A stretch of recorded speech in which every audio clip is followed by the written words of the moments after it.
அனைவருக்கும் வணக்கம். குடும்ப தலைவிகள் அனைவருக்கும் மிகவும் முக்கியமான ஒரு தகவல் வெளியாகி உள்ளது. மகளிர் உரிமை தொகை திட்டத்தில் சில புதிய மாற்றங்கள் செய்யப்பட உள்ளதாக தகவல்கள் வெளியாகி உள்ளன. ஏற்கனவே விண்ணப்பித்து நிராகரிக்கப்பட்டவர்களுக்கும் மீண்டும் வாய்ப்பு கிடைக்கலாம் என்ற தகவலும் வெளியாகி உள்ளது. இது பற்றிய முழு விவரங்களையும் இந்த வீடியோவில் தெளிவாக பார்க்க போகிறோம். எனவே இந்த வீடியோவை கடைசி வரை தவறாமல் பாருங்கள். அதற்கு முன் இந்த வீடியோ பிடித்திருந்தால் ஒரு லைக் செய்து நமது சேனலை சப்ஸ்கிரைப் செய்து கொள்ளுங்கள். அருகில் இருக்கும் பெல் ஐகானையும் அழுத்துங்கள். இப்போது முக்கிய தகவலுக்குள் செல்லலாம். தமிழகத்தில் செயல்பட்டு வரும் மகளிர் உரிமை தொகை திட்டம் தொடர்பாக அரசு மறுசீரமைப்பு பணிகளை மேற்கொண்டு வருவதாக கூறப்படுகிறது. இதன் மூலம் தகுதியான பயனாளிகள் மட்டுமே தொடர்ந்து இந்த திட்டத்தின் பலனை பெறுவதை உறுதி செய்ய நடவடிக்கைகள் எடுக்கப்படலாம் என தகவல்கள் தெரிவிக்கின்றன. இதற்கிடையில் ஏற்கனவே விண்ணப்பித்து சில காரணங்களால் நிராகரிக்கப்பட்ட பெண்களுக்கு மீண்டும் ஒரு வாய்ப்பு வழங்கப்படலாம் என்ற தகவலும் வெளியாகியுள்ளது. இதற்காக பல இடங்களில் மக்கள் குறை தீர்ப்பு முகாம்கள் நடத்தப்பட்டு தேவையான ஆவணங்களுடன் விண்ணப்பங்களை ஏற்கும் பணிகள் நடைபெற்று வருகின்றன.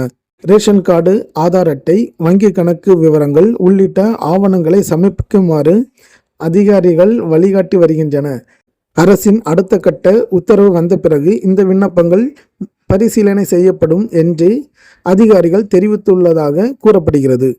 மேலும் திட்டத்தின் தகுதி விதிமுறைகளை பூர்த்தி செய்யாத பயனாளிகளின் விவரங்களும் ஆய்வு செய்யப்பட உள்ளதாக தகவல்கள் வெளியாகியுள்ளன.